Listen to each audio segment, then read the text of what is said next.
Happy Football Friday, everyone. Yes. Oh, boy. One of our favorite days of the year during football season. We get to talk a little bit about high school football, and we're going to check in with everyone from around the state to see what is the hottest game in your region. Well, here in Columbia, in the Midlands, I have a super top 10 showdown. I've got the number 3 Ridgeview Blazers, number 3 in my Midlands top 10. They're at 7th ranked Sumter. Now, let's take a closer look at Ridgeview because they were ranked number 2 in the first Midlands top 10 of the year, but they got off to a 1-2 start, but I didn't drop them out of my rankings, and here's why. Those losses were to 5A powerhouses, Northwestern and Dutch Fork. And since losing to Dutch Fork September 9th, Ridgeview has ripped off 5 straight wins. They've won the last 4 by a combined score of 145-15. Head coach Derek Howard says those early losses helped them get on the right track. It's always very obvious when you lose, you see all your errors and all your flaws. So, playing against really good football teams, give you a chance to see the things you need to improve upon. When it's all said and done, we lost those games. And, there were things we were looking at, third down efficiency, making plays when it came down to it at the end on both sides of the football. We just needed to compete a lot better. And I think that, over the last several weeks, we've continued to work on that in practice and work on it in the game. And so those have been the things that hopefully we get to see an improvement upon as we move throughout the season. Yeah, and Ridgeview lost those games to Northwestern and Dutch Fork by a touchdown each. I expect Ridgeview to make a strong run at a state championship. Kevin, what's the hot game down there in the Charleston area? Yeah, Rick, here in the Low Country, we also have a top 10 matchup coming up tonight from our Live 5 Friday Night Lights poll. It's going to be number 8 Timberland. They go on the road to face off against number 10 Philip Simmons. Now, this game isn't exactly going to determine who's going to be the region champion, I should say, in Region 6 of 2A. But whoever wins this game, they're pretty much in the driver's seat. They win tonight, then they win next week, and they'll get that number 1 seed and the region championship, which is big because whoever wins that region championship, they're going to have home games all the way to the state championship game in 2A. So a lot on the line tonight as Timberland goes up against Philip Simmons. Now, Timberland coming into this one at 7-1. Philip Simmons, they got off to a rough start, but they've rebounded. They're now at 6-2 on the season. Both coaches know there's a lot on the line tonight, but both really happy with where their teams are coming into this one. Leadership, senior leadership is non-negotiable. Got a great group of young men that they work together. They really believe in each other. They're a close-knit team, and I tell people, when the great teams I've been a part of, they were all close, and this group is just like that. Fight until the job is done, and that's what they embody, and that's what we do on the field. Probably the last 6 games have started incredibly fast, and that's been our message that, we want to go out there and dictate the game, and we want, the other team to have to catch up to us. So they really embrace that. We practice like that. I think that's going to be, if we can hold that standard, I think that's going to be what's going to help us, hopefully, win this weekend. We've also got number 9 Ashley Ridge visiting number 4 James Island. So a big night coming up here in the Low Country. How about you, Teagan? Well, we've got Johnsonville taking on Carvers Bay. Carvers Bay is one of the teams that's still undefeated. They're 9-0, obviously perfect in region play, and they're coming off of a quote-unquote bye week from last week. They were supposed to play Hemingway. Hemingway, however, did not have the players this year to have a varsity team, so it was a bye week for them last week and a forfeited win for Hemingway. And then Johnsonville, they're 6-1 on the year. Their one loss was to Waccamaw back in week 4. A non-region game, so they're also perfect in region play. So both these teams really fighting for that region crown. For Carvers Bay, this is also their last week of the regular season because they will not be playing next week. Carvers Bay, a very run-heavy offense. Johnsonville, coached by a veteran coach here in South Carolina, well-respected by a lot of the teams around here. And actually, Matthew Richard, the coach for Carvers Bay, played for Ken Cribb when he was a student. So here, both coaches talking about their teams. Yeah, we've had a pretty good season. Kids working hard. They've bought in, and we've had some good things happen to us. Well, I think we're trying to be balanced. We want to try to run it and be able to throw it, and do a good job taking protecting the football. You know, this year we're just taking it one game at a time. Our goal every week is to be 1-0. These guys being led by 18 seniors is just more experience. Zion Gow's #1 offensive lineman in the nation has really led these guys. And then the young guys like Tristan Diggs, Jaquan Hanna, those other guys have really stepped up. The Julius McCrays of the world. So we're just excited about this opportunity. Yeah, and it should be a packed stadium for Carvers Bay. Like I said, their last game of the regular season, and that place goes crazy for football games, especially at the end of the year, Caroline. Yeah, Teagan, well, another exciting game is going to go down here in the upstate tonight as well. We've got two big-time powerhouses in Gaffney and Dorman facing off head-to-head against each other. In their region, Gaffney's the #1 team and Dorman is the #3 team. Both these teams sitting at 6-2 on the year. Been pretty successful outings for both of these squads. Gaffney has a new head coach. Indians now being led by Donnie Littlejohn, who took over after the legendary Dan Jones, who was there for quite a while, a couple decades. And when I spoke to a couple of Gaffney's players a few weeks back, they told me that Coach Littlejohn has them playing disciplined, focusing on school and football, and they feel like it's really transferred into what they're trying to do on the field. Also for Dorman, it's going to be senior night out there, so it is the last home game for the Cavaliers, so they're expected to be extra juiced up because those senior guys getting their last chance to show out in front of their home fans, all the cheer squads and all the bands and everything, their last time being at their home stadium, so that's going to be really exciting as well. The last time these two teams played each other, Dorman won 9-7, so hopefully we'll get a little bit more offense going there tonight, but should be a fun one. We've got more football talk coming up for you guys right after this break too.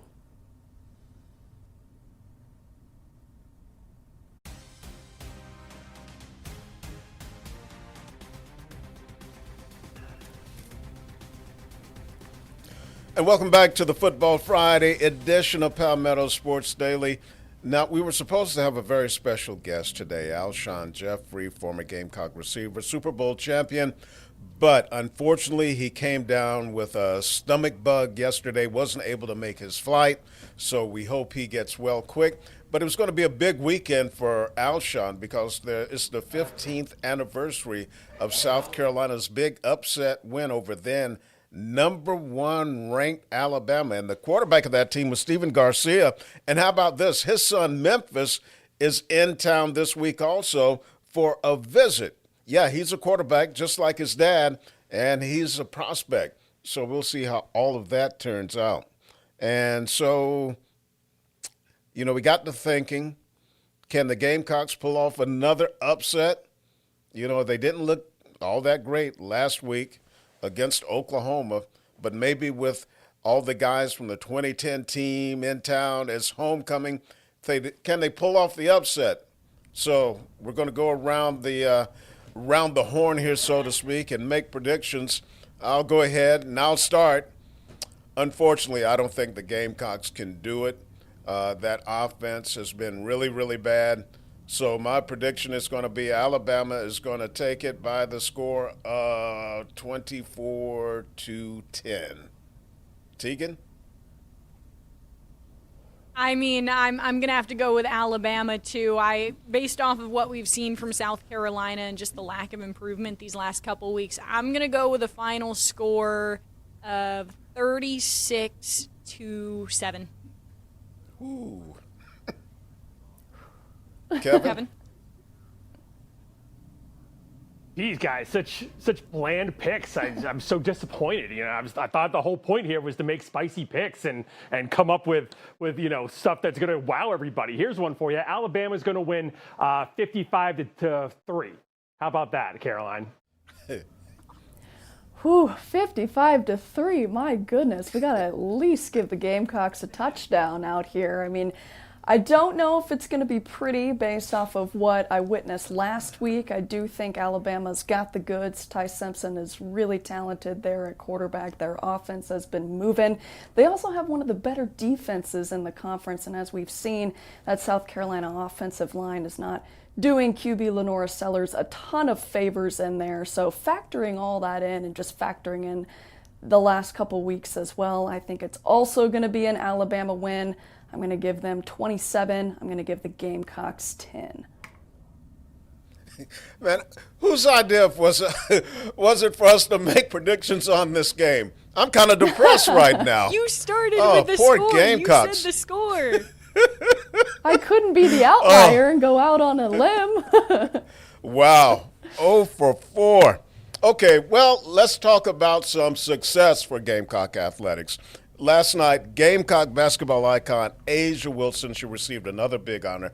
She was inducted into the USC Athletic Hall of Fame. She's part of a 6-member class.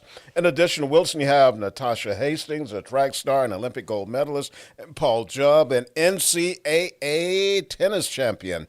Asia's one of the most decorated basketball players in the history of the sport. She says it hits a little different when you're honored by your school and hometown.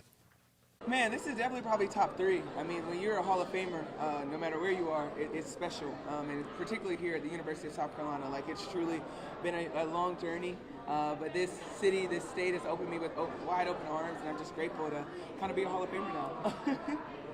When I got the call, I was with Coach Daly, and she kept telling me to call the AD, and I never answered my phone. So she had to make sure, she was like, please answer your phone. And I'm like, okay, I know we're going to Nike. Like, I'm like, girl, I know the news. And she was just like, no, it's something else. And I'm like, what could it be? Like, I've got a statue. And I'll go ahead and put it out there. I've been crying all day.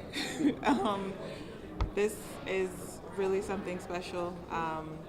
Obviously, I've had a lot of success over the years, but this one was one that I was waiting for and really excited to get the phone call for.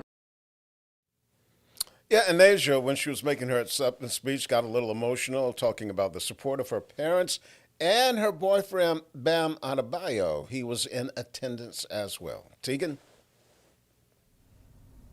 Super exciting for her. And, maybe there'll be another Hall of Fame induction for Mike Tolbert, of course, the former Coastal Carolina fullback. He is one of the 65 people on the nomination ballot for the South Carolina State Athletics Hall of Fame, just state overall, not the school. But yeah, so he played for Coastal back when they first started. There he is dancing. He's going. But he started for Coastal in 2004. The program only started in 2003, so brought a lot of early success for Coastal Carolina, helped them get to a few Big South championships. He ended up playing for the San Diego Chargers he signed as a free agent with them, and then he went to the Panthers for a little while, and then he spent his final year in the NFL with the Buffalo Bills. That's kind of where I got my familiarity with him, because when he was playing at Coastal, I was 2 years old, so I was not reporting on him back then. But basically, this doesn't necessarily mean he's going to be in the Hall of Fame. He's just on that ballot. People have to go and vote for him to make it even further in the process. But I know that, Rick, you were saying earlier, you were talking with our producer, he was known as the human bowling ball, right? Right, and you can see by that physique when he was with the Panthers, he's kind of built like a bowling ball. But yeah, he was a powerful force there carrying the rock. Yeah, Kevin, I mean, what do you remember just seeing from him as somebody who, was here during some of his time with the Panthers? Yeah, I mean, he was tough to bring down. I mean, there's a reason he got that nickname, the bowling ball, because once you got him into just a little bit of open field, bringing him down was a problem. You had to take him down low and hopefully try to take him out by the ankles, because otherwise he was going to be dragging 3, 4, or 5 guys all the way down that field, picking up a first down and usually more. Now, speaking of the Panthers, I'm sure they wouldn't mind having Mike Tolbert back in the lineup this weekend as they get ready to take on Buffalo up in Charlotte. We do have some clarification on who's going to be the starting quarterback now. The team announcing earlier this afternoon that Bryce Young is now listed as doubtful to play in this game after he suffered that injury in last week's victory. And they said even if Young is active in this game, Andy Dalton is going to get the start against Buffalo. So it looks like this is going to be Andy Dalton's game going forward, at least for this week, if not for the next couple of weeks. You could see Bryce Young was pretty much on the sidelines this entire week. Didn't take any snaps in practice, was just kind of working on the ankle and trying to get everything good to go.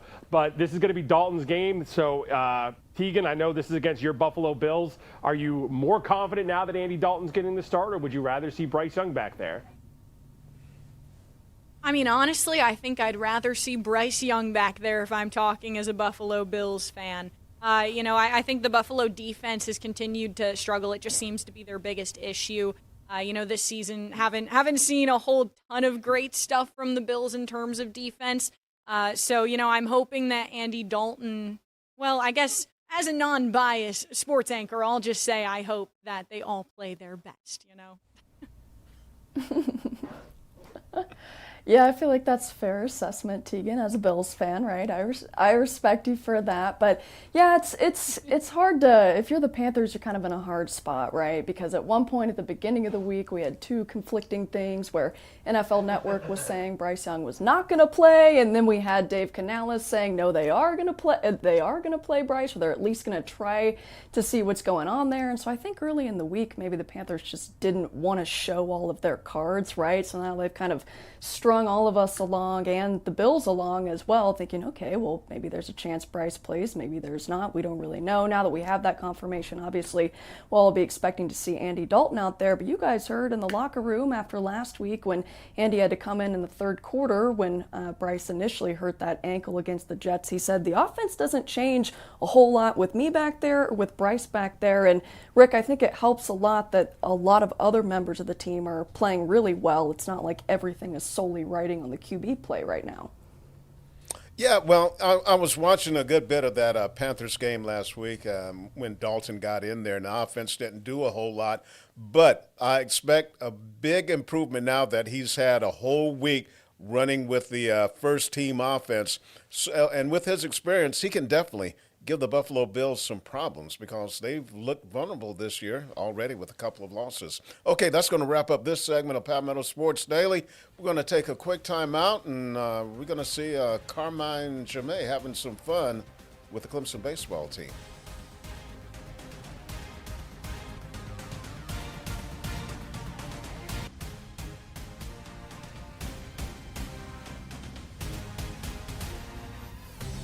Welcome back into Palmetto Sports Daily. Guys, if you don't know about Banana Ball, well, I don't know how that's possible. Everybody knows about Banana Ball. It's a big deal, and for the second straight year, they were down in Clemson last night, facing off head-to-head against the Clemson Tigers. The Tigers actually were the first collegiate team last year to face off against the Bananas, and of course, all the Banana Ball rules apply. Clemson wanting to get that win. They did. They won 4-3, avenged last year's loss, but as we know, Banana Ball's all about all kinds of tricks and stunts and all kinds of fun things, but we got to check out a pretty fun stunt that the team pulled with our sports director here at Fox Carolina, Carmine Jamé.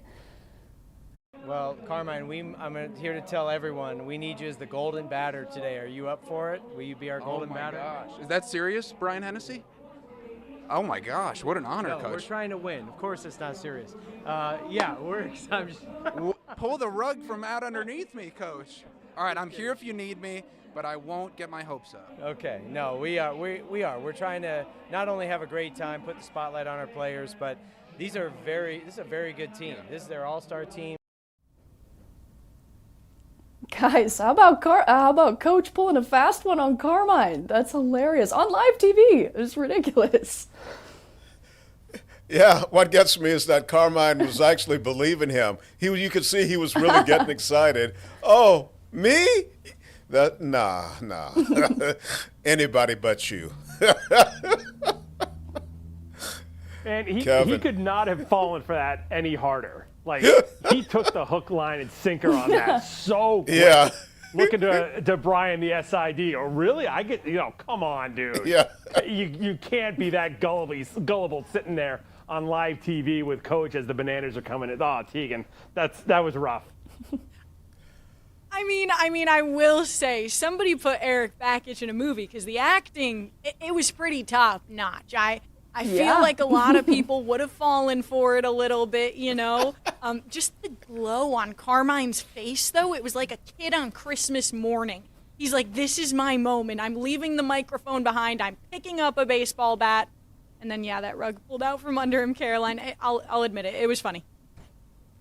It was very funny, and Coach, like you said, Coach Bakich sold it very, very well. I mean, I would have believed it, too. I believed it until I saw the look on Carmine's face, like, dude, what?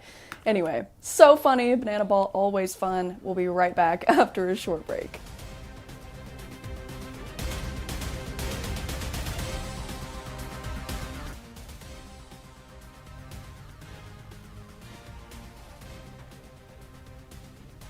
Welcome back to Palmetto Sports Daily. Since it's Friday, that means it's time to put in our locks of the week. Now, last week we did talk a little bit about how sometimes certain people on this show, I won't name names, are picking some easy picks. I wonder who.